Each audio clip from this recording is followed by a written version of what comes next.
5 of Good Luck High Five. That's right. You're listening to a podcast that's for you if you play Magic the Gathering. Whether you are hanging outside having some fun summer times playing, Ooh, summer or magic. it is just too stinking hot for you out there, so you're inside playing, we are here for you. I'm one of your hosts, Maria. I'm another one of your hosts, Megan. And on today's episode, it's an episode. It is It a is show. an episode. On today's episode, we have a very special episode for you, where we're going to talk about the early days of Magic the Gathering. That's right. We're hearkening back to ye old days of Richard Garfield himself, back when he was winning jousting matches before the king and also inventing Magic the Gathering. Yeah, that's how long ago it was. Absolutely. 1991, the days of kings, jousting matches, jesters, towers, dragons. You know how there's no towers these days. Nowadays, I'm like, cannot find a stinking wish I tower could see a good tower. anywhere. Yeah. But they just search the horizon. They just aren't around. Yeah, it's actually a really cool story. If you've never heard about the origins of magic, stick around. We're going to tell you the story of how it all began. And even if you think you know, I guarantee you, I'm going to give you some new deets that you didn't know. Wow. So some pretty interesting stuff. Promised new deets. New deets have been promised. How often do you get promised new deets? And delivered new deets. Yeah. I mean, a lot of people will promise you a deet, but they won't give you a deet. They won't give you a deet. They'll give you a deet. We promise deet, we give deet. Yeah. And not like the kind that's bad for the environment. Oh, yeah. Have you ever used just like straight up deet? Oh my gosh. Only in off, mosquito spray. You can buy just straight up deet for when you're going to places that you really need to not get bit. I just love the name of it. Like, hit me with that deet. It sounds fake. I mean, everything's fake if you think about it hard enough. So true, except for our patrons, which are very real. Man, our patrons are very real. Great segue. Wow. Smooth as butter, Smooth baby. as silk. That is the saying. Or butter, Smooth as butter. Butter can be very smooth, especially margarine. Much smoother than actual butter. Very smooth. Anyways, thank you so much to everyone who is a patron of the show over at patreon.com/GLHF Magic. Yes. We do not have new patrons to announce this week, but that is only because we are pre-recording this episode. Yeah. So become a new patron so that when we're back, we can just have so many new people to thank. We want to say your name or whatever dumb name you put into the Patreon Doesn't form matter. to We'll make say us it. say. We'll say it. We'll say it. So when will we come back to announce new patrons? We'll on the be back 2nd on the 2nd of August, everybody. So become a new patron let's pile before 'em up. August 2nd. Pile them up. So we'll have a big pile to and we'll announce. have a pile. That'll be very fun. Yeah. You can become a patron over at patreon.com/GLHF Magic. We have a few different tiers that you can donate at, or you can choose your own tier. I think $1 is the lowest amount. Who knows? It might even go lower. So if you want to throw 25 cents at us an episode, we'll take it. We'll take it. That any dollar amount gets you access to our Discord server, which is an awesome place to hang out and talk about Magic. We've got tons of fun channels, lots of cool people there. We'll talk to you. We'll talk Magic or other things. It's just a great community to be a part of. And, it's just awesome to support creators whose content you consume. I always feel better whenever I subscribe to somebody whose stuff I listen to. I listen to a lot of podcasts, and I love subscribing to the content creators I listen to. And it just makes me feel great. Like, I'm like, yes, let's grow our beautiful little garden of content that we consume. Maybe you subscribe to Hulu. What are they doing for you anyways? What has Hulu done for you recently? What has Hulu even done for you recently? Come on. Patreon.com/GLHF Magic. We're also going to say thank you to Card Kingdom. Yes, thank you so much to our sponsor, Card Kingdom, cardkingdom.com/GLHF. An excellent place to go, not only for new product that's coming out this summer, like Commander Legends Battle for Baldur's Gate or Double Masters 2022, but also just so many great starter products, if that is what you need. So many great cube products, card products, just deck product, like everything that you need to play Magic, to get your friends into playing Magic. Yeah, you can buy, honestly, you can buy Double Masters wherever, right? You can buy Battle for Baldur's Gate, Commander Legends, wherever you want. But Card Kingdom is the only place you can get stuff that they have on their website called CK Exclusive. exclusives, which is stuff like battle decks designed to play against each other, rookie decks to teach your friends how to play, their own commander decks that they've built. By the way, you can buy all of the rookie decks, every color of Magic, for $30. Wow. Like, wild. I mean, they're so No great. money. Anyway, I love Card Kingdom. Check them out for everything related to Magic and their own exclusive products, which are super cool. Yeah. Maria. Yes. It is time for a Scryfall randomizer. I'm ready. Okay. We're going to hit the random card button on scryfall.com and we're going to show each other the art and then just kind of like figure out if we know what this card is or does. Okay, Maria, I've got one for you. Oh, great. Okay, great. I need you to describe what you see here. Okay, this art is ridiculous.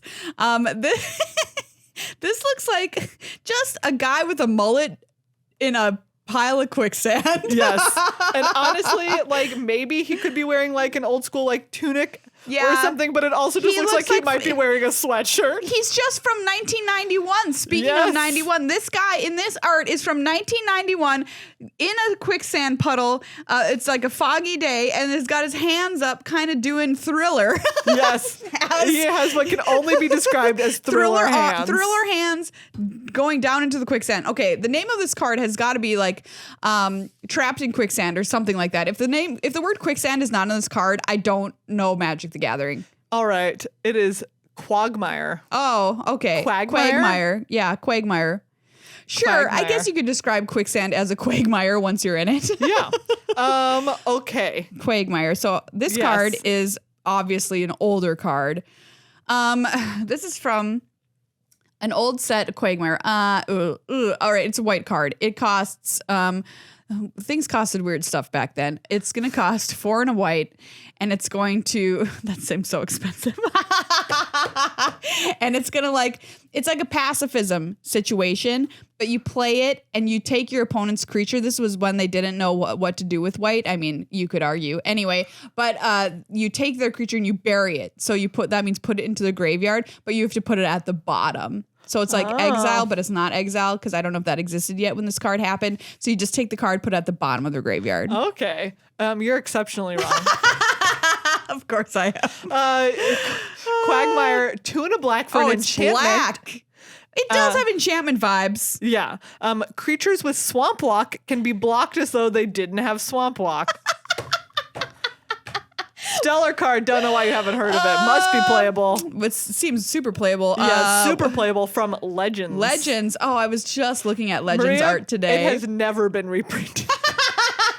I wonder why not. Oh my gosh, this poor Quagmire just wants a reprint. I know. Wizards of the Coast, the people demand Quagmire be reprinted.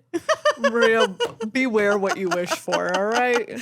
All right, Megan, here's your art. It's going to be recognizable in some way. Okay, this must be a sliver because it is a sliver. It is a sliver. It has its big pointy head and kind of weird pointy needle hair and big pointy arms. Claw. Yes, exactly. Slivers, giant claw. Just pointy generally. Yeah.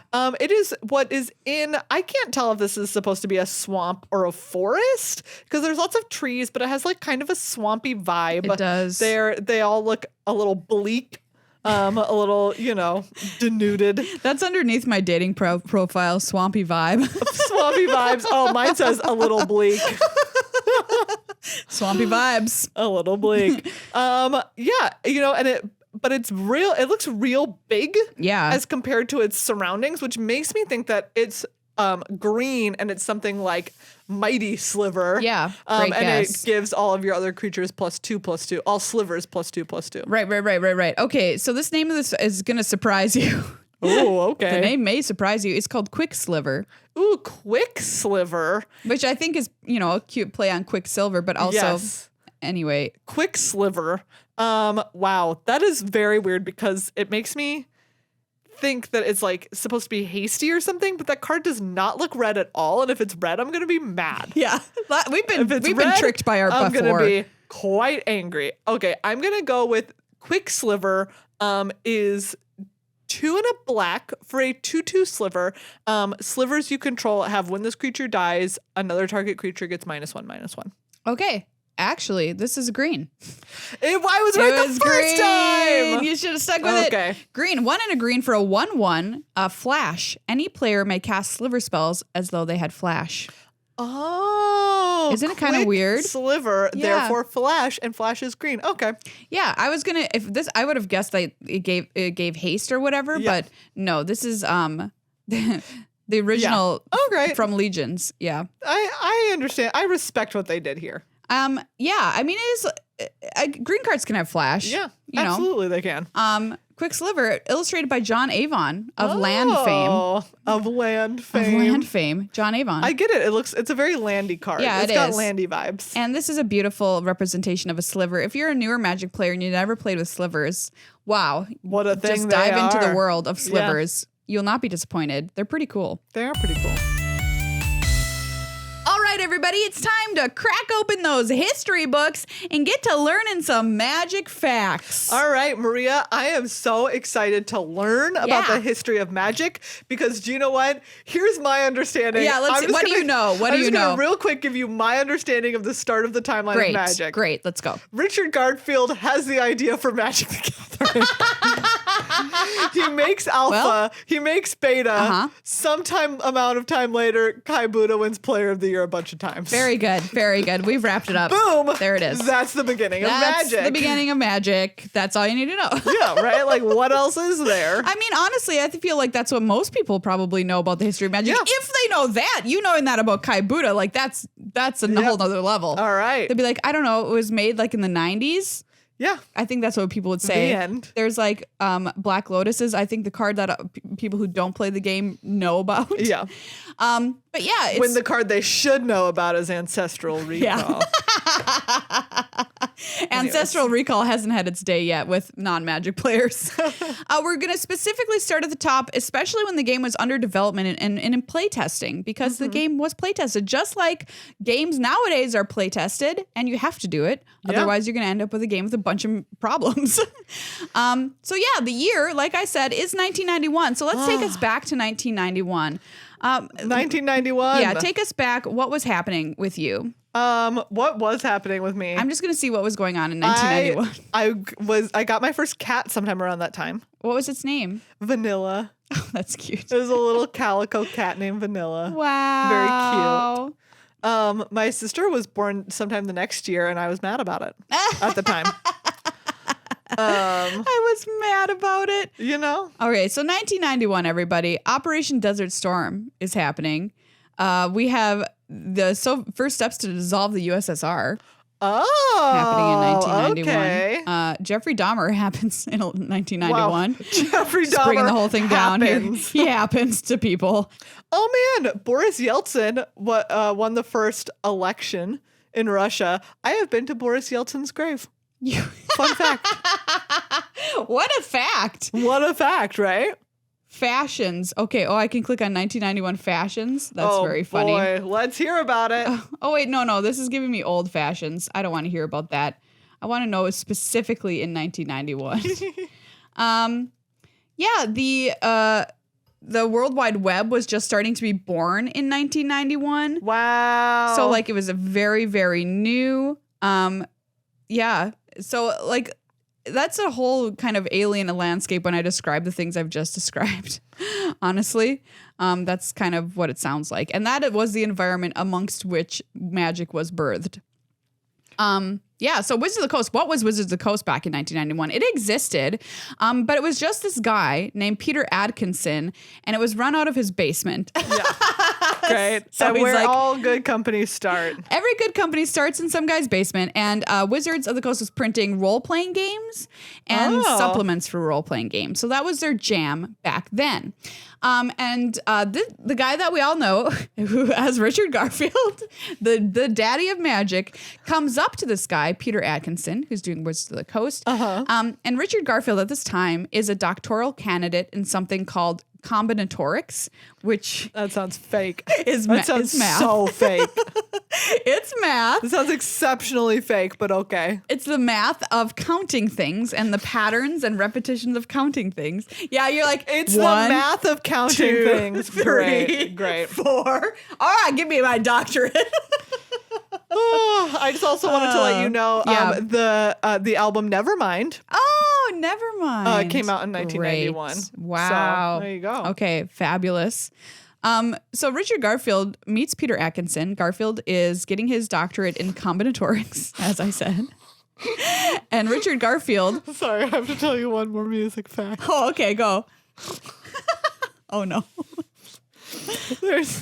This is, in theory, one of the top albums of the year in 1991 by a band called Mudhoney. It's not a band.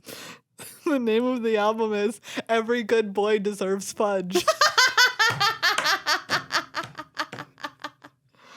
I can't handle it. Well, if you're a fan of Mudhoney, let us know. If you know any song off that album, I've never heard of it in my whole existence. All right. More notably, Pocket Full of Kryptonite, the album from the Spin Doctors, comes out. Ooh, nice. Does that have two princes on it? I believe it is the album with two princes.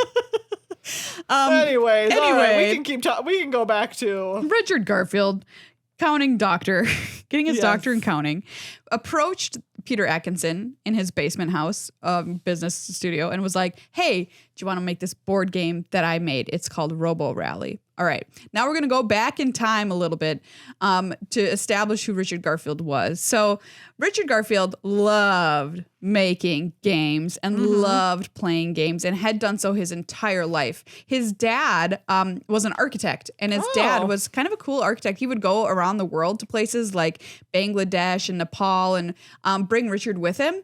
And he didn't speak the language, of course, over there as a little kid. And so he would find other little kids to play with, but they didn't have a common language. So they would play cards, or they would play like dice games, or they play with marbles or whatever. Yeah. And I think that might be like one of the, formations of Richard Garfield is using games as a common language. Wow. From a very young age. Fascinating. That's being very interested cool. in developing them. Yeah. So I didn't know that about him until recently. So I think that's kind of really neat. And so he grew up just making games all of the time.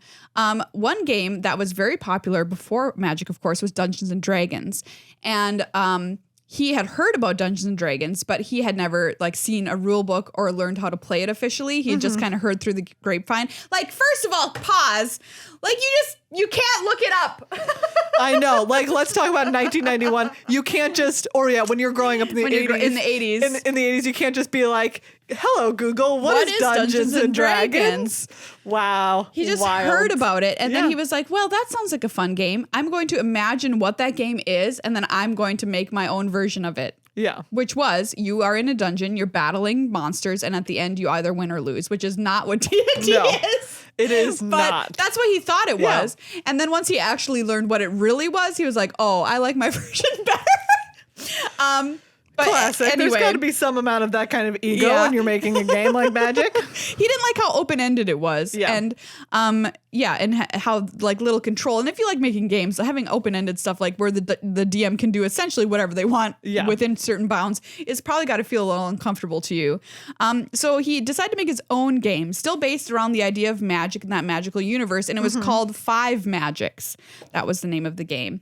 And so you see where this 5 comes in later. This is the 5 colors of mana, everybody. He wanted people's magic to be drawn from 5 geographically diverse areas. Yeah. And that's where we get our mountains and plains and swamps lands. and forests. Yeah, isn't that so cool? That is very cool. Yeah, so the name of Magic, we'll get to how that he actually landed on that later on, but that's what he was kind of playing around in his head with since high school. Yeah. Okay. So he had tried a lot of this stuff. Wow. He had made little game components.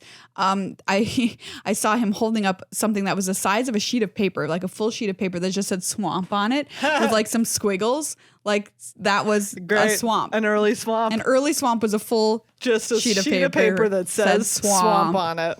So that's his life. He's combinatorics, studying combinatorics, making a lot of games. Games are his hobby and his passion.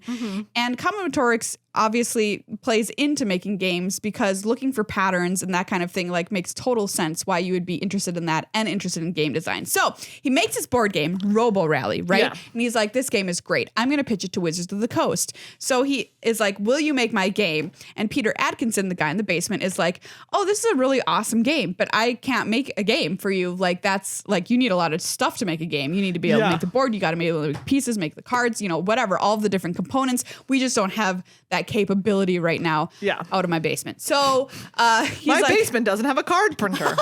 he's like, think of a different kind of game and then come back and pitch it to me because I like this idea, but we just physically can't do it. I can't make components, so scale it back, buddy. And he's like, why don't you make something that people can play while they're waiting at line in conventions? So between other games, between the real, quote unquote, real games that they're playing, waiting around being board game. That's what I want you to make. And Richard's like, yeah, all right, I can do that. Which, to be fair, some of our other favorite games are waiting around games. Well, for sure they are. Yeah, Love Letter, perfect waiting around game. game. It's a great waiting around game. Yeah, absolutely. And so he was like, okay, I'll think about that. So he thought back to 5 magics that he'd been working on for a long time. And he was like, the thing that intrigues me most about this idea is people playing cards. He thought a card game would be perfect for this because it's more portable. Is that people can make their own rules to the game and kind of create their own game through playing cards, and each card changes the rules of the game. Oh. And that was what he was most interested in. And as we can see now, today in Magic, that's exactly what Magic does. Yeah. Every time you play a new card, you change the rule of the game. Yeah. Now all my creatures have vigilance. Now all the creatures are dead. Now your life total is 10. My favorite rule. Now all the creatures are dead. Now I take an extra turn. My other favorite Your rule. other favorite rule. And I love thinking about Magic like that because I don't think I thought about Magic like that until I learned this fact about Richard Garfield. Like, why is this game so genius? Why does it last so long? There's a few answers to that question, but I think one of them, paramount, is that every time you play a card, you change the rules. Yeah, I pretty think that's amazing. Really, really cool and unique idea. He also loved the idea of your power coming from lands, which we've talked about before. And he was hiking in Multnomah Falls with his family, and he had his Eureka moment, right? And I love What's this. his Eureka moment? Well, okay. You love a good Eureka story, right? Yeah, you love a Eureka moment, because not every like great invention has a Eureka moment, but Magic does, and that makes me so happy because it's just such a neat thing to happen. So he's hiking this beautiful waterfall, and he's like, here's the angels' trumpets. And he's like, oh. He hears the aliens humming. Yeah. Not everyone has to have the same cards. Whoa! Boom, boom, boom, boom, boom. Fireworks, angels, trumpets, alien sounds, brain explosions. And that was the moment that changed games forever. Wow. Nobody had thought of that before. Yeah. Everyone was like, no, we all have the same things. We're playing with the same things. Even if you're playing with a deck of playing cards, it's always those same 52 cards. If you're playing a game of Sorry, you're always drawing from that same deck, whatever. Yeah. You have the same stuff. He's like, no, what if it was different decks, different cards? Wow. And that moment, I cannot stress this enough, changed the history of games on planet Earth. Wow. Yeah. What a thing. I just think that's so Multnomah cool. Falls. Thanks, Multnomah. You were beautiful enough to inspire this thought. Take a good long walk in nature if you're feeling stuck. Yeah, if you're feeling stuck, maybe you'll falls. change the face of gaming forever. So he goes back to Richard Atkinson and is like, Peter Atkinson, and he's like, hey, I've got this new idea. And he explains the idea to him. And this is remember when I said the internet was baby here? Yeah. It was so baby that people were just like using like message boards or whatever and using Usenet, if you know the early history of the internet. And Atkinson writes on a Usenet message board, quote, if executed properly, this would make us millions. Wow. So you were wrong. It made you billions. I love that foresight. For him to recognize this is the greatest thing that has ever happened in gaming. Like, well done. Wow. Well done, sir. You nailed it. And 6 months later, just 6 months later, Richard would have a version of Magic to show to Atkinson and be like, this is the product that I'm bringing to you. Wow. Which is so wild, because can you imagine inventing magic in 6 months? No.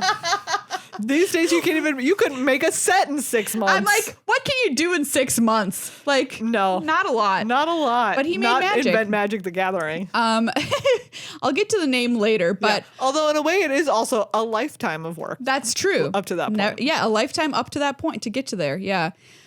So Richard, like I said, he's at the University of Pennsylvania, and he's a member of the Bridge Club. Which, of course he is. He is. And he's hanging out with his Bridge Club buddies. One of those buddies is a guy named Barry Reich. And he's like, Barry, hey, do you want to learn this game that I am developing for Wizards of the Coast? Or like whatever that I'm making, and maybe they want it. And Barry's like, yeah, sure.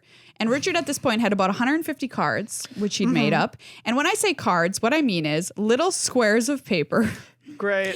That had photocopied text on them with art photocopied from like books or whatever. So perfect. If you've seen any versions of these playtest cards, if you haven't, go look them up. They're super cool to look at. And they're just like, they just photocopied stuff on the printers, and that's how they made the cards. He's got about 150 of them. They go to the Astronomy Lounge at the University of Pennsylvania, and they play with these playtest cards. And they start in the evening, and they don't stop playing until 7 o'clock the next morning. Oh, man. And Barry's like, wait, what time is it? Wow. He didn't even know the night had passed. That's how into playing this very, very first game of Magic ever. Wow. That's the first Magic game. Incredible. Yeah. And congratulations to Barry. And Barry's like, yeah, I didn't even realize, that it was 7 a.m. People were walking around campus, and I was like, what's going on? Oh, I guess it's the next morning. Oh, good morning to me. And can you just imagine having that kind of experience? Going in, playing this new thing, and being so enraptured with it that you don't even realize that night has passed and it's the next day. I think we can all relate to that when we first learned Magic a little bit. Yeah. But imagine it was even like, it was not a thing. The first game of Magic ever played. Yeah. Wow. That's pretty incredible. Barry has an alpha rare sheet as well, an uncut alpha rare sheet. I mean, wow. Which, you think you would like give to someone for being a bro to play the first version of your game ever, but hey, buddy, thanks. I've seen it. It is impressive. Wow. Anyway, Barry says he knew from the start that this was going to be a huge, huge game. So Richard is like, okay, let's get some more people in on this. He gets the physics grad students in on this. Nerds. He gets the rest of the Bridge Club in to test this. 100% pure nerd energy. So many nerds going into this game. Like I said, there weren't a lot of cards that he was starting out with here when he was making this game. Friends started roping in other friends to play this game. And it immediately, this is a quote from one of the early playtesters, quote, it immediately took over everybody's lives. That's a quote from Don Felice, one of the early playtesters as well. And, obviously it did. Richard Garfield single-handedly ruined the physics program at the University of Pennsylvania. Yeah, it's gone. They don't even have it anymore. They don't even have a program because anymore. It just fell into ruin. Fell into ruin that day, never to be retrieved. And I think it's just so cute because they were like, we were going to pizza parlors and we were playing everywhere we possibly could, just throwing down on the floor with these random cards that Richard would give out to people. So once they started to kind of get a more established play group going early on, Richard would give out 60 card decks to people randomly. And he said decks were to be 40 cards. So prophetic that he knew limited was the best way to play Magic even then. So you'd get 60 cards, you make your deck out of 40 cards, and then your other 20 cards were to be traded.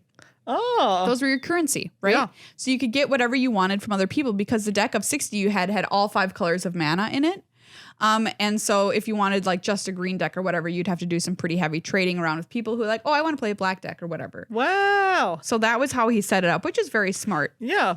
And as far as like rarities and all that kind of stuff, like he would make one copy of a card that was quote unquote rare. And then 10 to 15, which were quote unquote common. What does that mean back then? Who knows? But that was kind of the distribution. Here's another guy who was interviewed about being an early playtester named Joel Mick, said he couldn't stop thinking about the game, which I recall being like when we first learned. Like, yeah, you think about Magic all the time when you first learned. All the time. And that nobody knew what all of the cards were. Yeah. there was no way to know. I mean, much like Richard Garfield couldn't Google what is Dungeons and Dragons in the 80s. You couldn't Google what is in this red What's green in this deck. set? You know, nobody knew. Like he just handed me these cards. It's just the mystery of whatever Richard Garfield gave you. Yeah, and then you're like, oh, but I played against this one person that this super cool card that was really powerful. What was it? Oh, tell me about it. Which made for the most exciting time for these people. Yeah. Because you had no idea what existed. Richard was the only person who knew what all of these cards were and what they all did. They also said... Rest in peace, the Bridge Club also. Yeah, the Bridge Club. I was like, screw Bridge. Yeah. We don't play this new game. He said, the playtester said they didn't really understand the power of some of the cards which would come to be iconic in Magic. And to be fair, people didn't when they first were playing the first edition of this game. Like, they didn't know that Black Lotus was the most powerful thing. They didn't understand, like, one person traded a forest for a Mox Emerald because he thought, he was like, these are the same thing, essentially. Why wouldn't I make this trade, right? Because he just didn't know, which I think is super cool.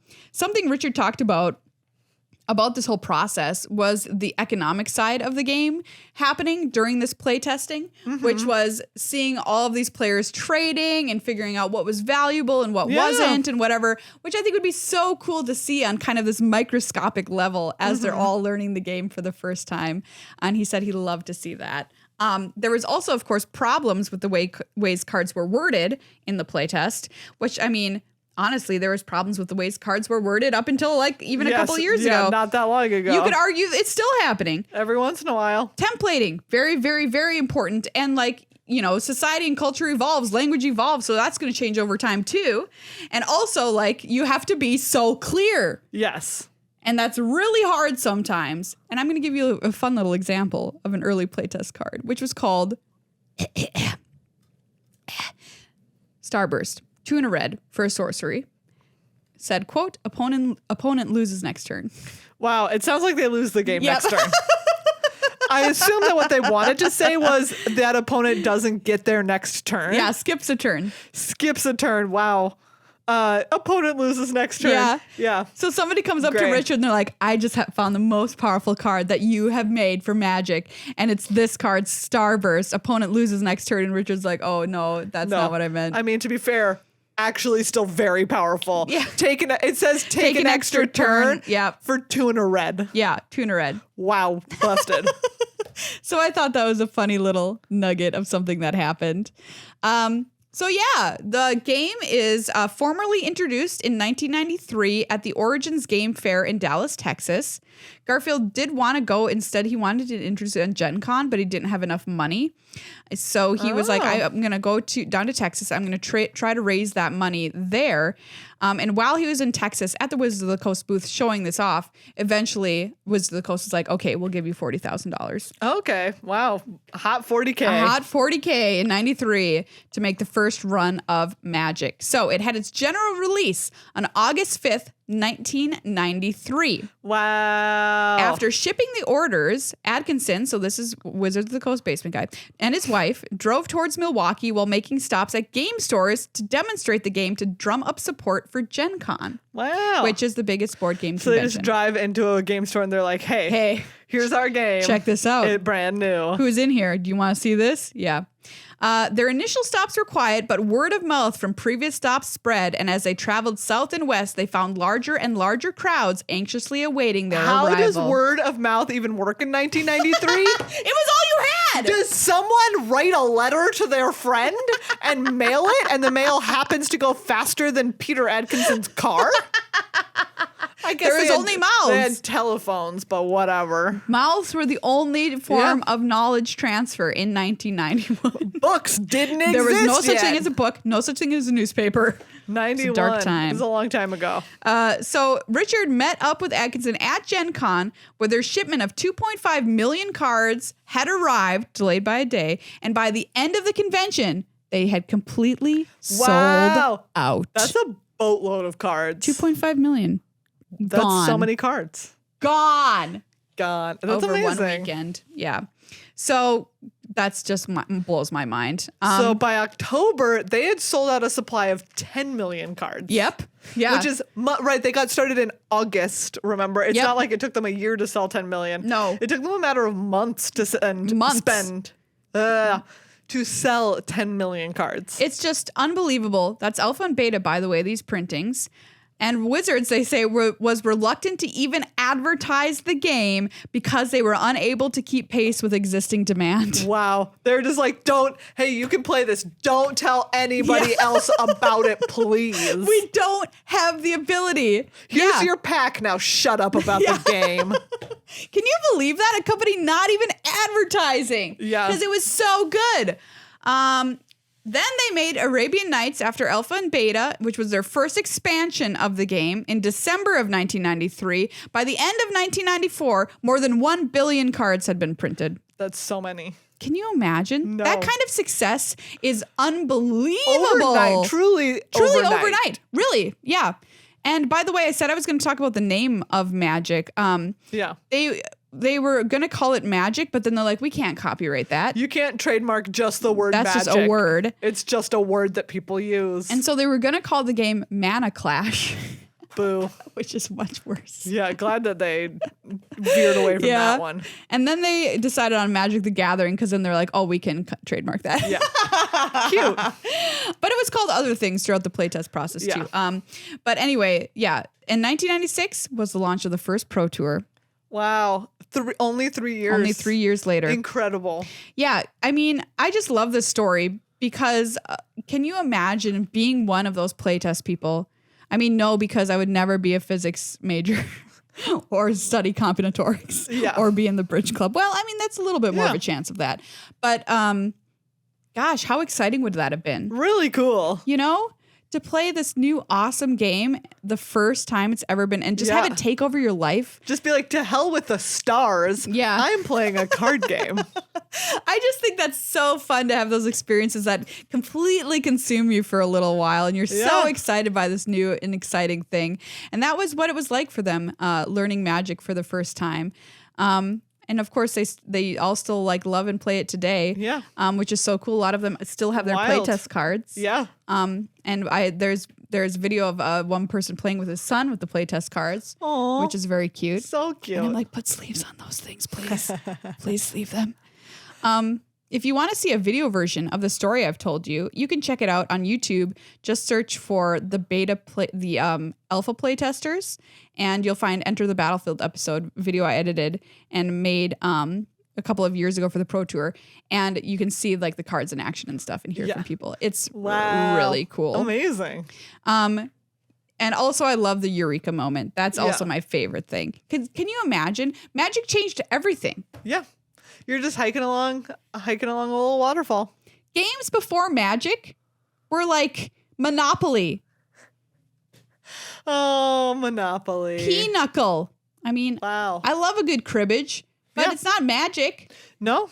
You know? Very little is. And eventually Robo Rally did get made. Wizards of the Coast did eventually make Robo Rally. I do remember Robo Rally being a thing. I've never played it. Me neither. I wonder if it's good. I'm sure it is. Who knows? But Richard Garfield has said, he's like, you know what? He's still making games, obviously. He's made a lot of other hits like King of Tokyo, huge hit.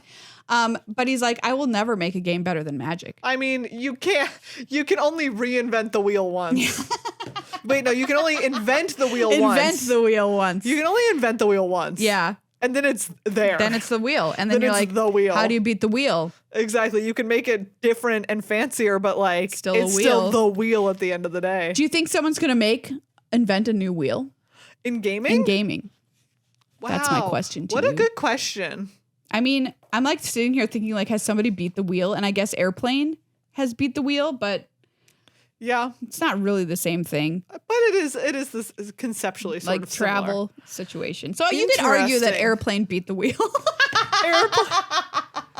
Oh man, it's the new rock, paper, scissors. Airplane beats wheel. It's airplane, wheel, foot. So you've got to think that Richard here made a game that we have our axis of gaming, right? Yeah. And it just goes joink. Like he completely goes off in a different axis, making a tradable, collectible card game that not with the idea that not everybody has to have the same components. Mm-hmm. And that juts off the axis in a different direction. So something else would have to happen in gaming to take it off in another direction. Mm-hmm. You know what I mean? Wild. So will it happen? Has it happened, in your opinion, if you're listening to this? You can always tweet at us at GLHF Magic if you have thoughts on this. Yeah. Wild. Yeah. I'm just so interested to see. And I mean, honestly, you can think about that. Magic's even trying to do it to itself. Yeah. In a way. Often succeeds, like often changes Magic fundamentally. Yeah. Often. Like think about now that we're getting into Baldur's Gate, we have the digital only mechanics happening on Arena. You could argue that that's a little bit of Magic trying to reinvent itself in a way. Companions. Notably too busted. Yeah. Way too busted, reinventing Magic. Richard, every so often comes back and works on new sets at Wizards of the Coast as well. So he's who I have to thank for Sagas. He made Sagas, everybody, which has been our favorite new invention in Magic. Yep, for Dominaria. And I wonder if he'll come back again, he usually does every few years. He'll come in and work on a set. So possibly with all this historical stuff that we have coming up, like Brothers War. Yeah, I'm interested to see Dominaria United or whatever, like maybe he'll come back for that.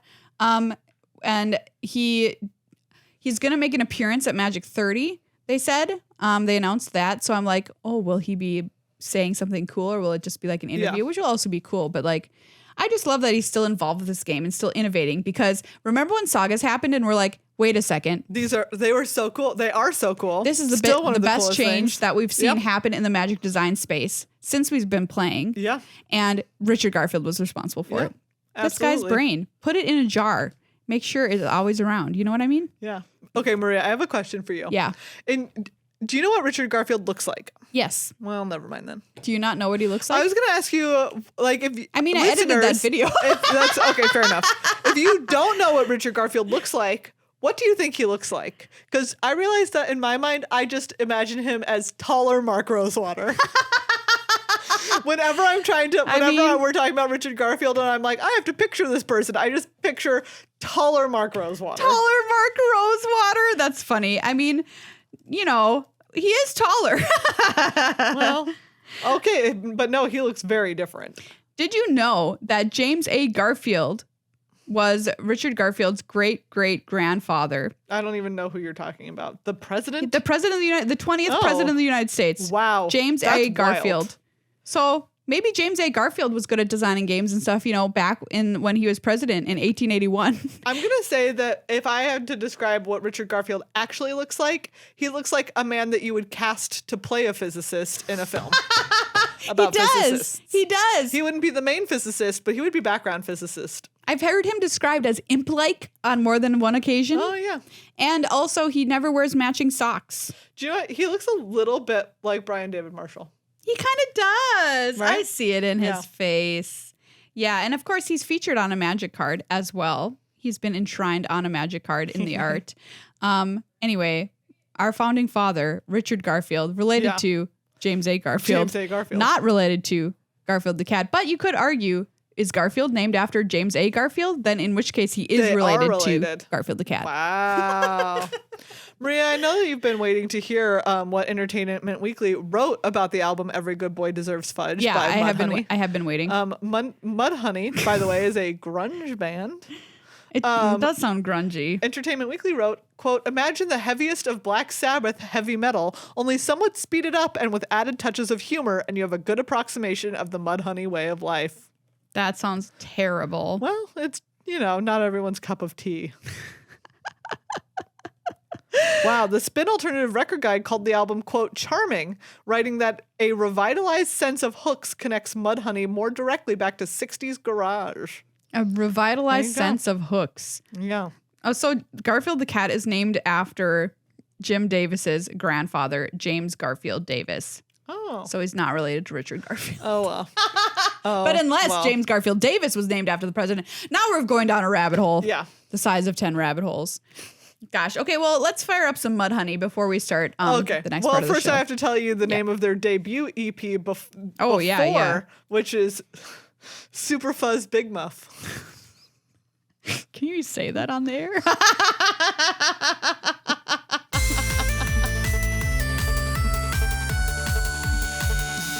It's time to say thank you to our sponsor, Ultra Pro. That's right. We have here two things. One is just like a set of their Eclipse dice because we just love them. These. This is their color of the month. It's a beautiful sky blue. Gorgeous. They come like so many different sides, so many different kinds of dice. Yeah, this is an 11 dice set. Dice needs. You've got D4, 4 D6, D8, 2 D10s, D12, 2 D20s. Like they come in this like clear acrylic case. Yeah, that you can keep this is a great present. Great gift. Dice set, I think. But they also have now their 12-sided keyword counters. Yes, these are which great. I love. Brand new. Because there are so many things now that give creatures keywords. Yeah. And there's always just been like the how do you represent that? For a while they were like punch out cards that came in packs that you could put on there. But with these, you can just keep track of it. I also love that they're kind of by like the color that it tends to be. Great. Right. And like on the little red die, you have stuff like menace. On the green die, you have stuff like reach. On the white die, you have stuff like vigilance and first strike. Cool. Blue, you have stuff like flying. And like some of them are obviously repeated. Yeah. But still very, very cool. So you can buy this set of 5 dice. Yes. That come with the colors of magic. I just think that's so handy. Yeah. It's so helpful to have. So check them out, Ultra Pro. They've got so many different cool kinds of dice. Keyword counter dice here. These beautiful Eclipse dice series. So many different kinds of dice, honestly. They have their heavy metal dice. Check them out. If you were wondering what are the like all of the keywords on here. Oh, yeah. +1/+1 and -1/-1. Great. First strike, indestructible, hexproof, flying, lifelink, death touch, trample, menace, reach, vigilance. Nice. Great. So if you are playing Crystalline Giant in any of your decks, buy 5 sets just of these. need this whole thing. You put them all on there. But check them out. You can use code GLHF at checkout for 5% off your order. So whatever you want, get it a little bit cheaper thanks to GLHF. Well, everybody, that's this episode of Good Luck High Five. Thanks for hanging out with us. Yes. I loved learning about the early history of magic. I now know. know so much more than the hazy space that was just Richard Garfield invents magic. Wasn't it great? It's such a good story. Yeah. So bringing us back to 1991, fun fact we want to leave you with. Yeah. The top grossing movie of 1991, Terminator 2, Judgment Day. Great film. Great film. Really, really great time. Deserves it. Number 2, Robin Hood, Prince of Thieves. Wow. Surprising. What a night and day difference in films there. Number 3, Silence of the Lambs. Wow. And number 4, City Slickers. Like, what a year. Anything you want in a film. There you go. What a the year top 4 in films media. of 1991. Absolutely wild. Thank you so much for listening. Next week on our episode, we're going to be talking about all of the different ways that you can play Magic. Yes. Because we get lots of people asking, they're new to the game or they're getting back into the game and they ask us about different ways to play. So we wanted to do an episode that covers so many different ways that you can play the Magic the Gathering. Thank you so much to everybody who makes this show be birthed from your cat's mouth every single week. Patreon.com/GLHF Magic. Give us a nice pile of names to say thank you to when we hit the live button on the 2nd of August. Check out Ultra Pro. Use code GLHF for 5% off. Check out Card Kingdom at cardkingdom.com/GLHF. They'll give you a free sticker or token in your order if you say GLHF when you get anything from them. And just thanks for listening. You know, I'm so excited to know that we get to be the people you hang out with in the summer. Yeah. You know, I imagine we're on a tire swing with you. Happy summer vibes. Hanging out, having some summer vibes, eating a popsicle. Getting ready to yak on the tire swing. It's been. Did you yak on a tire swing? No, I didn't. But okay. that's my strongest sense memory of tire swings is being dizzy. Getting ready to yak next to Meghan on the tire swing. What more do you want? Party time.